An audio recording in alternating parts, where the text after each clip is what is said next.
It's time for the Daily Stand Up Podcast presented by Agile Dad with your host, Lee Henson. Without any further ado, let's get started.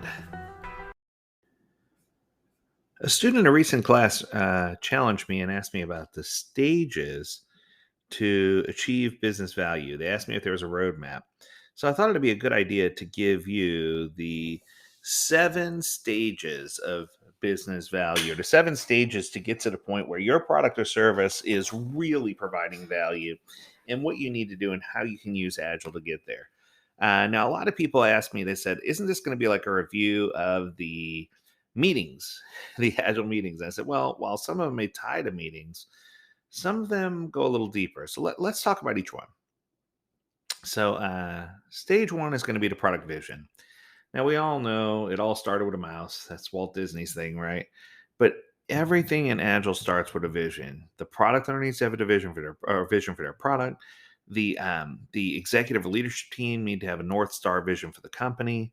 If we don't have a well-defined vision, we need to make sure that we have one and that we revisit it once a year to make sure that that vision is still in line with what we're trying to do and what our goals are and where we're trying to go. Because I've seen situations where we create a vision and we just leave it out there, only to discover later that, years later, that the vision has shifted or that the product has shifted way, way, way away from the vision, or that the vision has changed and that we're still building a product that adheres to that initial vision. So I guess what I'm trying to say is we need to make certain one way or another that we either A, have a vision in place that we will review regularly, or B, make sure that our vision is always in line with the corporate or the leadership vision or North Star.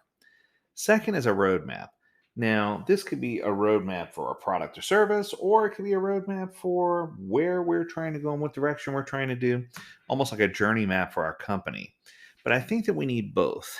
And I think the frequency that we should review this roadmap is at least once a quarter.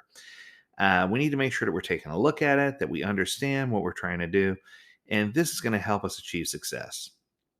Okay, coming in at number 3 is a release planning phase. Now, stage 3 it could be a big room planning, a pie planning, a release planning, my favorite, rapid release planning. There's lots of different ways to get here, but I think the end game is just the same. We want to make certain that when we do a release planning workshop, that we best understand how we're going to break our large scale priorities or functionalities and what we're trying to do into quarterly bite-sized chunks that can easily be reported on or governed or inspected by leadership. And I think that the importance here is that a lot of times budget is lined up either based on quarters or based on annual budget cycles.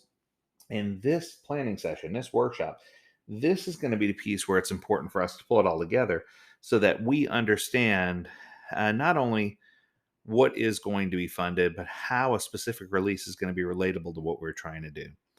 Of course, then stage 4 aligns with sprint planning. And this is where we can make sure that the team goal aligns with the product goal and that we're trying to, it's the alignment of all the stars. And I think that sometimes we miss out on that.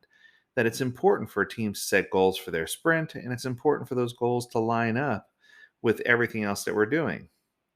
Then we can talk about our daily scrum. We just had a podcast this week about it, how this is going to help us in stage 5 stay aligned with who's responsible.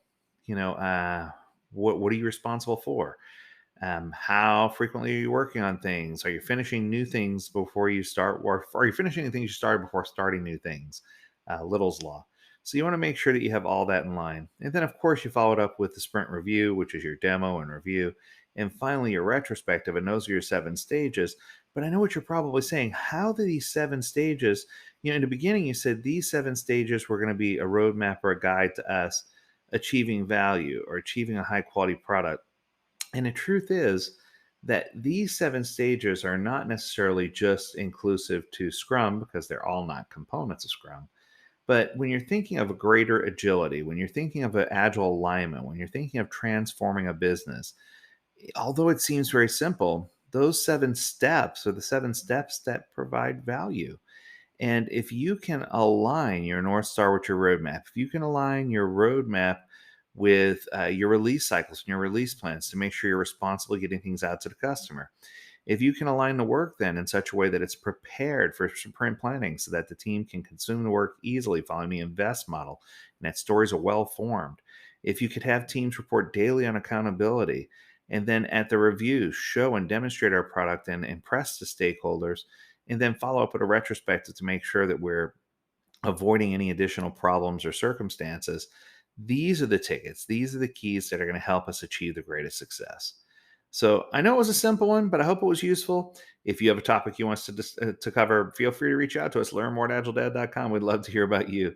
As always, we encourage you to stay healthy, stay well, and stay agile, my friends. Until next time, do take care.